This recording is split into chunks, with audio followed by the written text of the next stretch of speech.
Now the subject before us is Sri Ramakrishna's non-dualistic practice and its significance.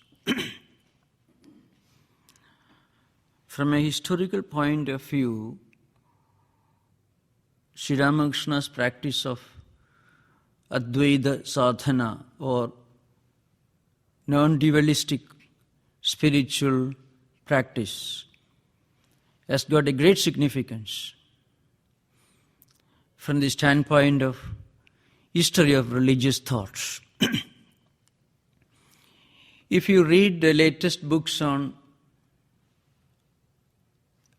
religious thoughts, one idea that is often repeated is the idea of universality of religion.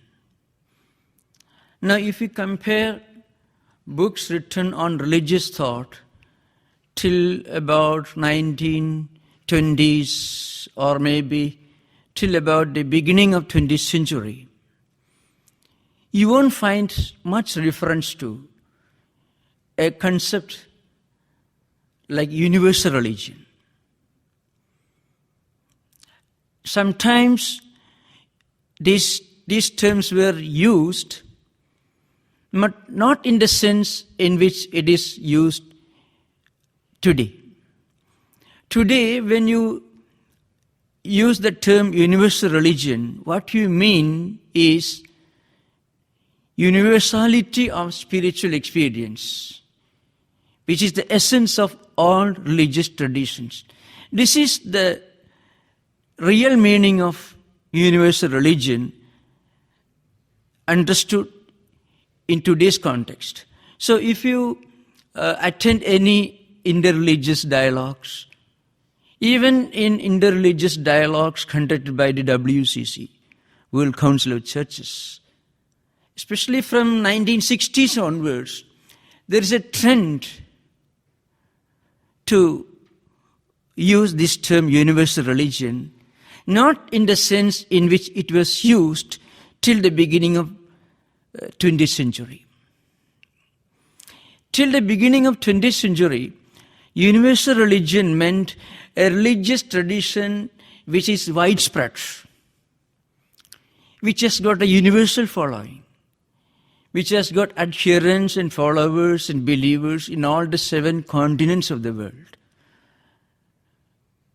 Maybe in terms of demographic popularity, a universal religion was supposed to be universal in a geographic or cultural terms. But today, that term is used not in that sense. In early days, Christianity and Buddhism sometimes claimed to be universal religions, because Christianity, of course, the largest number of adherents. Buddhism had its followers almost in all the continents of the world. But today, it is used in a different sense. Universal religion today means a religion which has got a universal appeal, not in terms of the number of followers, but rather the universality of this fundamental spiritual ethos, ideas which they preach, which they profess. This is actually a direct result of Sri Ramakrishna's practice of Advaita sadhana or non-dualistic experience. Before entering the topic directly, I shall just give a brief outline of that important episode in the life of Sri Ramakrishna. When Sri Ramakrishna was living in Dakshineshwar, a great Advaitic teacher, Totapuri, happened to come to Dakshineshwar. Originally, he was from the northwestern part of India, most probably Punjab or that part of India which is known today as Pakistan. He was from West Punjab, perhaps. He went to the banks of Narmada, which is in the central provinces, and performed spiritual practice for almost 40 years, and reached the highest non-dualistic experience of unity of the individual soul with the universal reality. Now, what happens to a great spiritual person, a liberated soul, who experiences his unity with the entire creation? The creation itself becomes a play for him. Everything in this world reminds him of the absolute reality. A flower may not represent beauty, but rather it represents the grandeur of the absolute reality, of which everything in this world, including that flower, is an expression. So the whole world becomes a playground for a spiritual person who transcends the sensory world, who transcends the empirical level of consciousness. That is what happened to him. So he left the place where he was performing spiritual practices, that is in today's central provinces in the Madhya Pradesh, in the banks of river Narmada, which is far away from the Himalayas, somewhere in the central part of India, far away from his own native land. And after that he started wandering all over the country, and he came to the place where Sri Ramakrishna was staying and practicing spiritual sadhana, Dakshineshwar, the temple.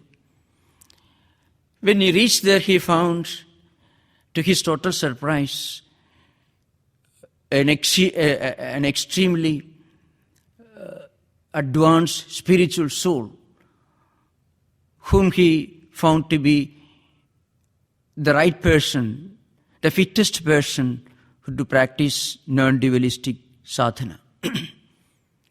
Now, I shall just give a few outline of what it really means. Non-dualism teaches you that the creation is one, reality is one, it is a supreme consciousness, it is the immanent reality within all of us. It is also the all-pervading, omnipresent reality. It is also the transcendental reality. It doesn't deny any path, any religious tradition, but it tells you that there is something beyond all these formalistic religious concepts and dogmas. That is the intuitive inner spiritual experience. And when you reach that level of experience, you experience not just believing, you experience the unity of the individual soul with the universal consciousness. This is the essence of Advaita philosophy, in short. So, Tothapuri, the great Advaitic teacher, found Sri Ramakrishna to be an advanced spiritual practitioner who had already left behind all that is mundane and empirical, worldly, who has transcended all the limitations of the senses, mind and intellect. So he asked him, are you interested in practicing this non-dualistic spiritual sadhana? Sri Ramakrishna had reached the stage of childlike simplicity and purity. He said, I should get permission from my mother. And he went to the temple, not his own old mother who was staying nearby in the same, house. But he went straight to the shrine, the temple, and he prayed to the Divine Mother, and the mother told him, rather he heard the divine voice from the shrine telling him, yes, you can practice, he has come here for that. And Sri Ramakrishna practiced this non-dualistic spiritual sadhana under his great teacher. Now, his own teacher had taken long period and had stayed on the banks of the sacred river Narmada for 4 decades, 40 years. But Sri Ramakrishna got this experience immediately, within a very short time.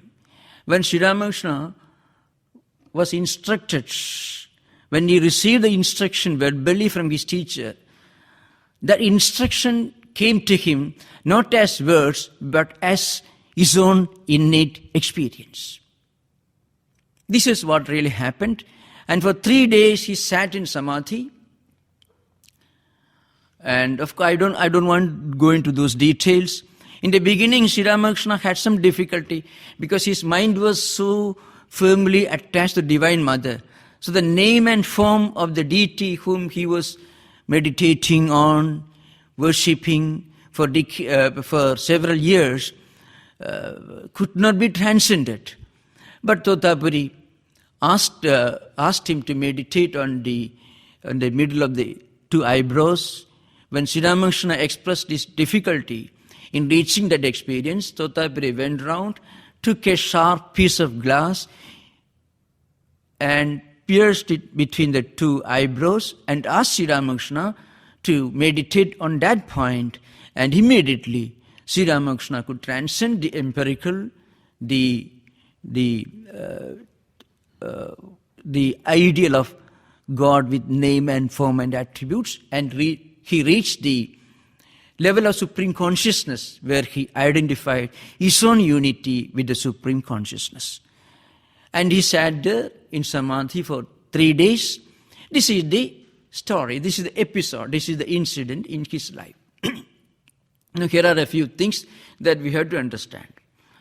Now, when we get instruction or when we read a book, when we hear in some lectures or teachings on non-dualistic philosophy, they come to us as words, ideas, concepts, doctrines. But when it came to Sri Ramakrishna, it didn't come as words or ideas. It immediately became a matter of experience to him. This is technically called the doctrine of Shabda Aparokshvada in Vedantic tradition. It's called Shabda Aparokshvada. I shall explain this. An advanced soul, a spiritually advanced soul, whose mind is pure, whose mind is free from all other tendencies, impressions, and accumulated thought currents.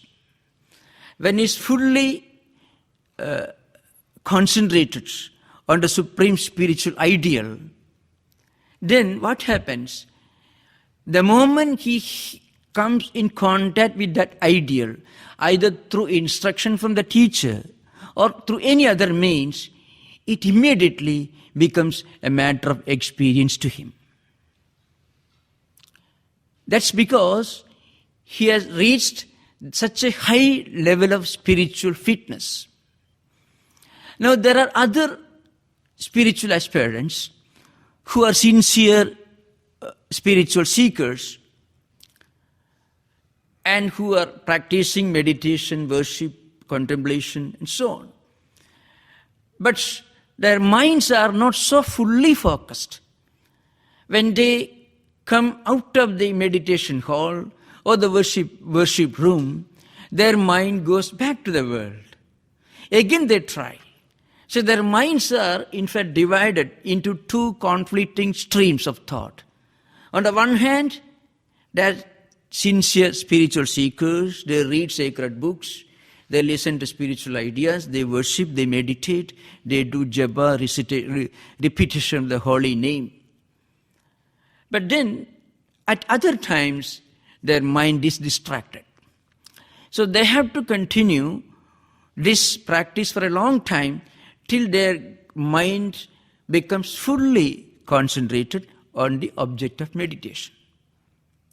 So they have to practice what is called meditation on the meaning of these great spiritual instructions. It is called dhyana abhyasa, practice of meditation on the meaning of the sacred ideas, sacred words, sacred doctrines, till all other ideas, all other thought currents are completely removed from their mind. And their mind becomes identified with one central thought current, idea, that is spiritual consciousness, or Brahma Vidya, or the ideal of Brahman or Atman. When they reach that level of spiritual fitness, or contemplation, or meditation, then a single instruction is enough for them to reach the level of experience. This is sometimes explained in many scriptures in the form of an analogy. Well, I would try to translate that analogy into our own terms, in today's terms. Suppose you have lost something very precious, something which is a matter of survival for you. On the way, you're walking in the streets. When you reach your home, suddenly when you open your bag, you find something very precious, something very important, which is a matter of survival, missing in your bag. So you will leave everything behind. You will leave everything else behind. And you will go in search of that missing object. It could be passport, visa, maybe social security, whatever it is. Something very precious in today's times. So you know very well that you have to get it back. There is no alternative. You may lose everything else, but you can't afford to lose this particular object. So what happens? You will go in search of it. You will retrace your steps. You will walk along the same street through which you have walked. And suppose you find it lying right in front of you on the street. You won't mistake it. You won't have second thoughts whether this object which I am finding in front of me is the same object which I lost or something else. You don't have any confusion. You go straight and pick it up. No second thoughts. Now what happens when you are going in search of this lost object? Your mind is fully concentrated on that object alone. All other thoughts are pushed aside. All other thought currents, ideas are completely pushed aside, and your whole mind is fully focused on this particular object, nothing else. So when you find it lying in front of you, you have no difficulty in recognizing that object. You go straight towards it and pick it up. Similarly, when a spiritual seeker has pushed aside, has removed all other thought currents from his or her mind, and is fully focused on one great spiritual idea, nothing else. And at that time, when he happens to listen to this idea coming from somebody, that too from a great teacher, immediately he grasps it. For him, it is not a doctrine, not something in which you should believe. It is a matter of experience, inner experience to him. This is the essence of what I said earlier, Shabda Aparokshvada, which is an important doctrine in Advaita philosophy, non-dualistic system of thought.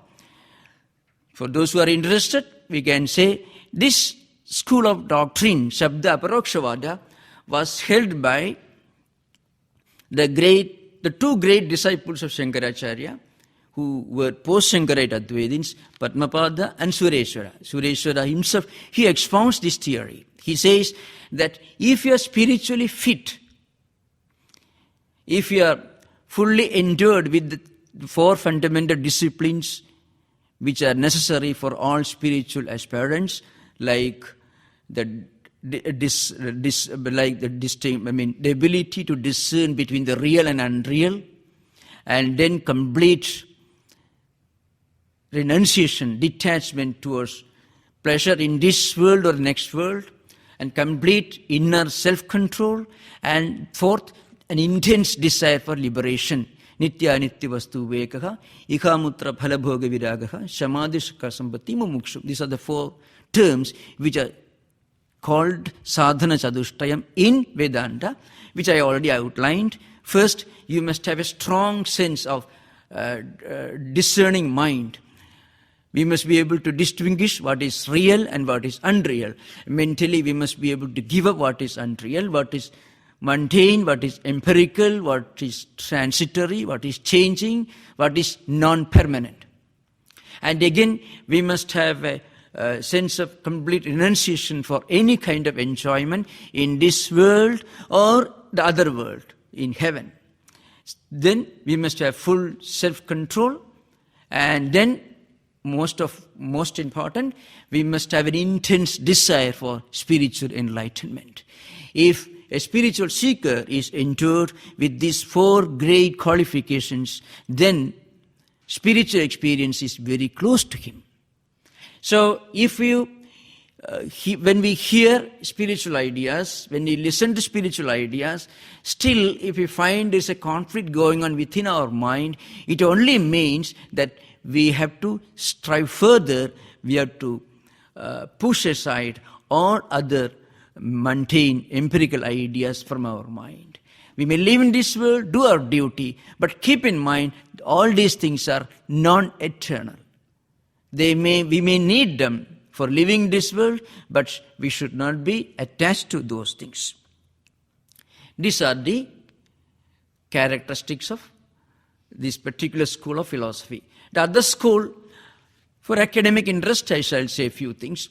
The other school is called Prasankhyanavada. Prasankhyanam means dhyana abhyasa, meditation, contemplation on the meaning of what you listen to, what you hear, what you understand, till the meaning becomes a part of our conviction, a part of something that we fully believe in. So for ordinary spiritual seekers, they have to listen. Every day they have to read. They have to think.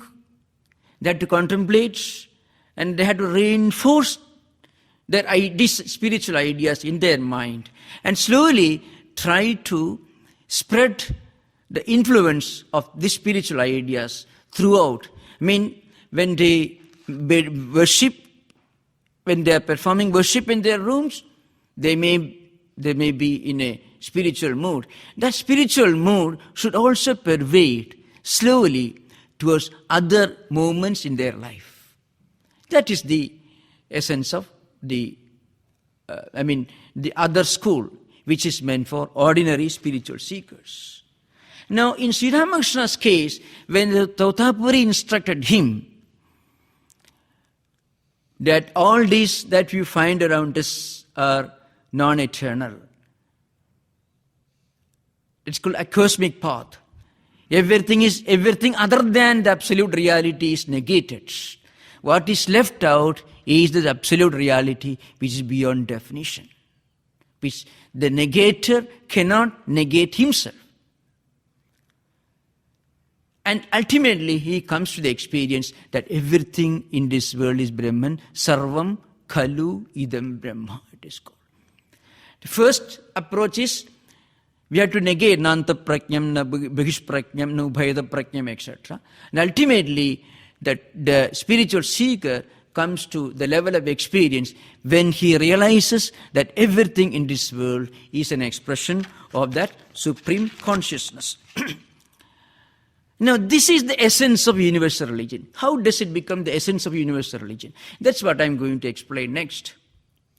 Sri Ramakrishna himself gives an example in the Gospel. Now, suppose you are entering a house which happens to be built of the same brick, same type of brick, the same material. Now, when you enter the gate, which is made of bricks, you are not sure that the driveway, the pathway, the road leading towards the door of the house is made of the same brick. You may think, well, the gate is made of red brick, but certainly not the whole house. And then you find the driveway which leads to the door, the front door of the house, is also made of the same brick of which the gate is built. But then when you enter the room, the first floor, the ground floor, then you realize the ground floor also is made of the same bricks, the same material of which the gate is built, the driveway is built. And the staircase leading to the first floor is made of the same brick. So before we reach the terrace, we are not very sure what the other part of the building is made of. We know, suppose the building has got 3 stories. Till we reach the second story, we are sure, when we reach the second story, we become convinced that the whole building up to the second story is built of the same brick, same material. But we are not sure about the terrace and the third story.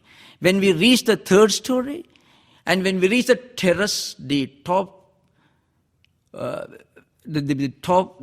extreme top of the building, then we realize, well, the whole building is actually made of the same material. Now, Advaitic realization, non-dualistic experience, is like reaching the terrace of the building. From the terrace, when you look down, you see only bricks everywhere. The first floor, the staircases, the gates, everything. You don't see anything other than bricks. So when you reach the highest spiritual experience, non-dualistic experience, and then when you look towards other religious ideas and doctrines, you can't say that my religion is all right, other religions are wrong. It will be as foolish as saying, well, the terrace is made of bricks, but not other parts of the building, because the person has realized the entire building, right from the gate, approach route, right up to the terrace, the top part of the building, are made of the same material. Similarly, a spiritual seeker, when you reach the highest non-dualistic experience, he cannot come into conflict with any religious tradition. He cannot come in conflict with any religious path. He realizes that every religion is an equally valid path leading towards the same goal. So there is unity of goal and there is diversity of means to reach that goal. This is what happens to a spiritual seeker when he or she reaches the highest level of non-dualistic experience. Now we have to remember, these ideas are not new. These ideas are already found in the Vedic literature. Mandukya Upanishad belongs to Atharvaveda, and in Rigveda also, the famous one, you see, Indram Mitram Varunam Agnirahu Adho Divyasa Suparno Garutman Ekam Sat Vitra Bagudha Vadanti Agnim Yamam Atarishwanamahu.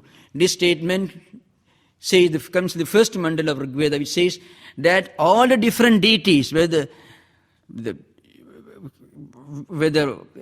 one religion calls it one name, or another religion may call it by another name, whatever may be the name by which these different deities are called, they are all different names that enlightened people use to call, to denote the same reality.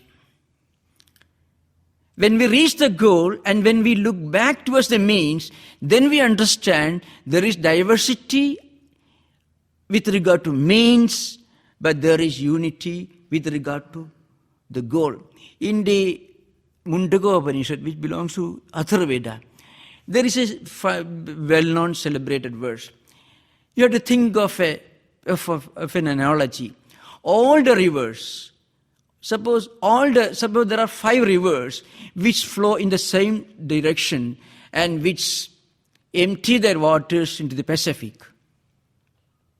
Now, these rivers are called different names. They are called by different names when they are looked upon as rivers.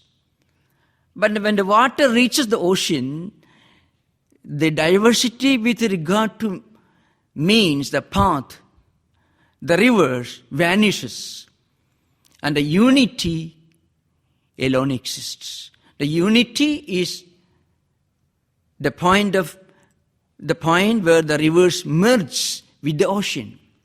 Yadhanadyas, that is in the Mundagopanishad, it's stated here. Yadhanadyas yandamana samudri astam gacchandi namarupe vihaya tatha namarupa vimuktaha paratparam purusham upaidi divyam. Look up, just think of its application in universal religion. The verse says this much. Says, rivers are called by different names. But when they merge with the ocean, the diversity of means, the diversity with regard to the flowing waters, the different names and forms vanish. Similarly, a spiritually enlightened person who has reached the terrace of the building looks down and then he realizes the entire building is made of the same brick. So a spiritual seeker who reaches the highest non-dualistic experience, when he looks at other religions, he doesn't find anything wrong with that. For Sri Ramakrishna, realization of Jesus Christ was not a very difficult path. He saw the picture of baby Jesus, the Madonna's picture, and immediately he felt a divine light merging out of it. Now, Sri Ramakrishna was not baptized, and he practiced other different cults of Hinduism also. In Hindu tradition, monotheistic tradition, there are different conflicting cults and traditions. Sometimes there is a lot of conflict among them, Vaishnava, Shakta, Shaiva. I'm not going to those details. There is a lot of conflict and differences of views among them. For Sri Ramakrishna, it was not very difficult to see the same spiritual essence in all these apparently conflicting cults and groups. So, because he had already reached the highest spiritual experience, he could also see in Jesus Christ the same spiritual reality that he experienced the Divine Mother in different Vedantic spiritual traditions as well. In this context, there is a famous verse in the Mandukya Kariga, which incidentally we are discussing every Friday in the old temple. There is a famous verse in that book which appears in the 3rd section, 3rd chapter, 17th verse. There the author says, Susiddhanta vivasthasu dvaitino nischida tridam parasparam virudhyante taihi ayam na virudhyate. This is the famous verse. I should translate it in English. The meaning is this. People who have not reached the highest spiritual experience, non-dualistic experience, people who are still in the process of evolving, fight among themselves. It's something like, see, 2 rivers, Indus and many other rivers, Satluj, Suraj, all these rivers are right now in Pakistan. Or Brahmaputra and Ganga, both flow towards Bay of Bengal. Now, Brahmaputra may fight with Ganga. You are different, I am different. Because they take different directions. They flow through different regions.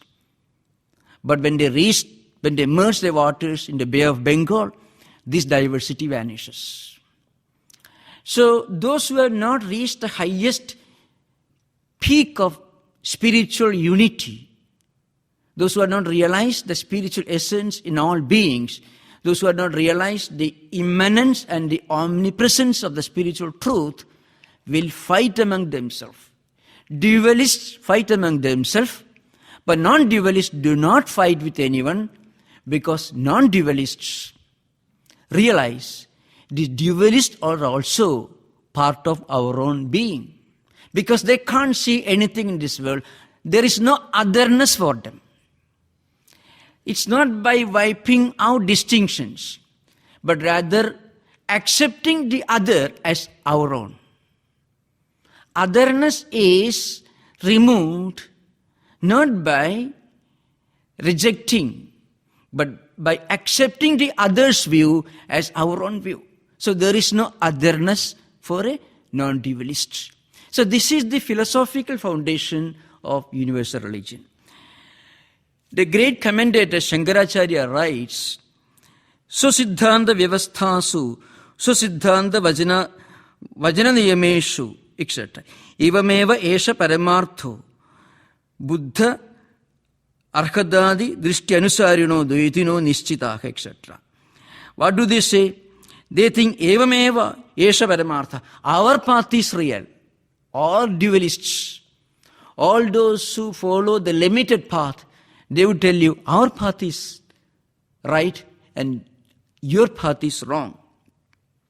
So what happens, they na anyatha tatra anuraktaha. They are attached to their own path and they have an aversion towards other people's paths.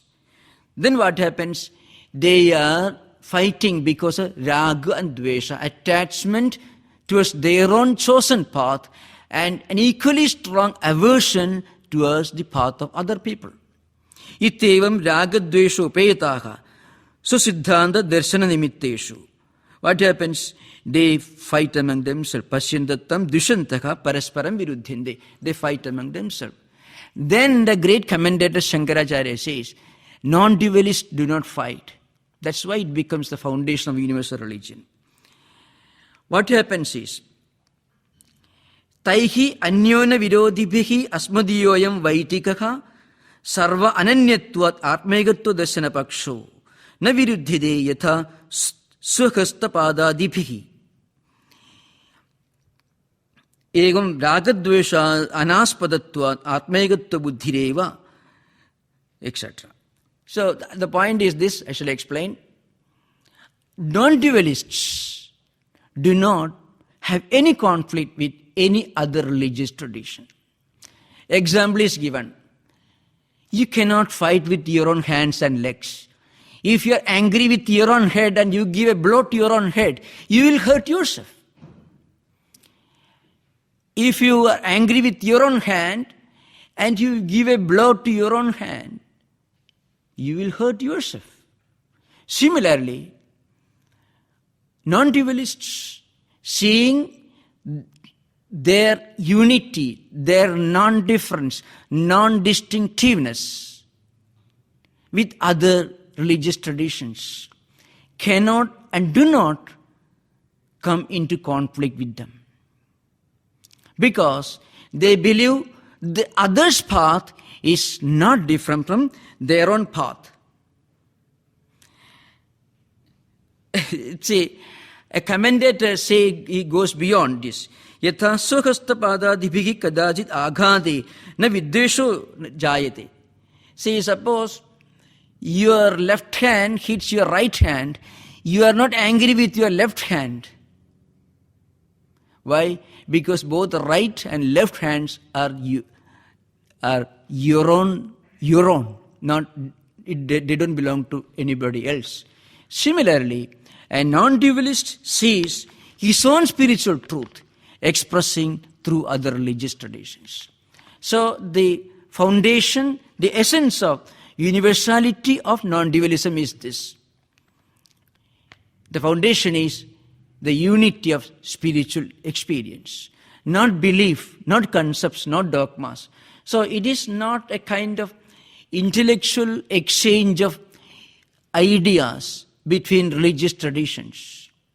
It is not inter-religious dialogue, but rather the foundation is the experience, the inner experience, which a non-dualist gets when he reaches his own realization. As I said earlier, when he reaches the top of the building, And when he looks down, he can't see any distinction with regard to the gate, the first floor, the second floor, any of them, because they're all made of the same brick. For practical purposes, the gate could be considered to be different from the first floor because it serves a different purpose. But the essence is the same. The bricks, the material out of which all this, the whole structure is built, is the same. Similarly, in all religious traditions, the spiritual essence is the same. The language, the style, the diction in which these ideas are expressed may be different. The mode of expression, the mode of theological interpretation may be influenced by geographical, cultural, linguistic, and even ethnic factors, which may be different from religion to religion, from tradition to tradition. But at the experience level, it's the same. As Swami Vivekananda, who took up Sri Ramakrishna's message, said in one context, he said that no religion is wrong. We are not traveling from error to truth, but we are traveling from truth that's lower to truth that is higher. There is no such thing as a wrong truth, so as a wrong religion. Every religion is an equally valid path leading to the same goal. So that's why, in fact, in one of the famous statements, a great historian, it was supposed to be the greatest historian of 20th century, British historian, Arnold Toynbee, refers to the influence of Sri Ramakrishna's message in modern context, in the development of modern religious concepts. He doesn't refer to the Advaitic experience, but any student of Sri Ramakrishna's religious philosophy will understand that what he is referring to is the non-dualistic approach of Sri Ramakrishna's message. He says, the emergence of the higher religions seems to me to mark so important a new departure in human history that this cannot be dealt with adequately in terms of the civilizations whose declines and falls give rise to them. The idea is this. What he means is this. Civilizations come and go.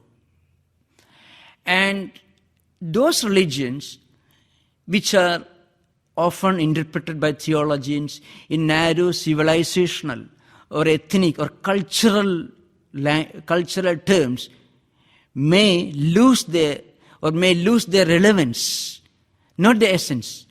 They lose their relevance because they are often interpreted in narrow geographical or cultural or civilizational terms. Because civilization is, after all, a natural development of human sophistication, urbanization, modernization, and so on. They come and go. But the essence of world religious traditions remain the same. But he says that in modern times, there is a tendency to move from many towards one, from the gross towards the subtle, from the civilizational to the spiritual. And when we look upon religious traditions from spiritual standpoint, we find they are the same. When we interpret them in civilizational terms, they are mutually in conflict with one another. And he says, according to Toynbee, the main cause of narrow civilizational interpretation is the dogmatic theology. All religious traditions sometimes get imprisoned within the narrow walls of a dogma, a book, a set of rituals, and, of course, a place, a distinct place of worship, which limits the presence of God in this world. But he says, in modern times, and remember, he lived in 20th century.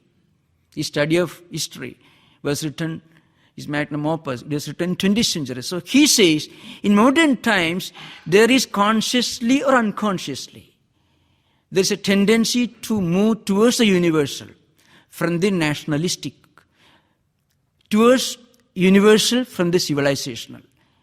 And this tendency, directly or indirectly, is a fruit of Sri Ramakrishna, whose message his disciple Swami Vivekananda brought to the Western world. And Toynbee was one of those rare European historians, prominent European historians, who had gone deep into the essence of Oriental culture. Mostly he got introduced to this through the works of Swami Vivekananda. He continues, on the contrary, I believe that the higher religions are themselves societies of a new distinctive species.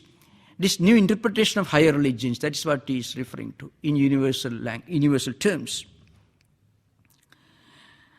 Their purpose is to enable men to find a direct personal relation with the transcendental reality in and behind and beyond the universe, towards universalism, though so far they have fallen short of their spiritual aspirations. He is referring to the narrow theological interpretations which were characteristic of the Dark Ages in European history. So there is a trend, there is a move, consciously or unconsciously, to interpret religion in universal terms. Its philosophical and spiritual foundation is non-dualistic philosophy. As I already outlined, these ideas are found in the works in Rigveda, in Yajurveda, in Samaveda, Atharvaveda, all the prominent Upanishads, in the Bhagavad Gita, and especially these ideas have been graphically expounded in the commentaries of Adi Shankaracharya, which Swami Vivekananda brought to the Western world in 19th century. But Swamiji got it from Sri Ramakrishna. When Swamiji spoke, he did not speak as a scholar or as an evangelist. He spoke as one who had himself experienced the essence of what he spoke about. And his main foundation was Sri Ramakrishna's own experience. So when Swamiji speaks, it is Sri Ramakrishna who speaks through him. And the foundation, the spiritual and philosophical foundation of Swami Vivekananda's universal religion, practical Vedanta, and also his unique concept of synthesis of yoga, the realization, the Advaitic realization, the non-dualistic realization of Sri Ramakrishna. Thank you. Namaskar. Om Shanti Shanti Shanti. Hari Om. That's Sri Ramakrishna.